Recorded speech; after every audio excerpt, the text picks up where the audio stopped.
తిరుమలలో మనం ఇస్తున్న జుట్టు ఎందుకు ఇస్తున్నామో మీకు తెలుసా?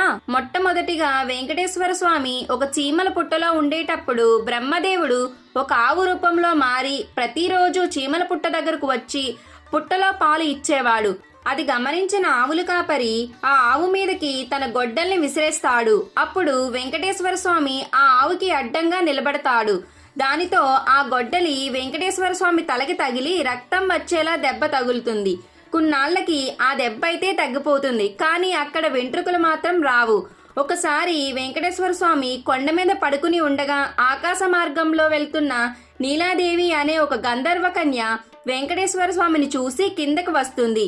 తలకి తగిలిన దెబ్బను చూసి ఎంతో బాధపడి తన తల నుంచి కొన్ని వెంట్రుకలను తెంపి వెంకటేశ్వర స్వామికి ఇస్తుంది. అప్పుడు వెంకటేశ్వర స్వామి ఇలా చెప్తాడు, నా అందం కోసం నీ అందాన్ని పాడు చేసుకున్నావు కదా, కలియుగం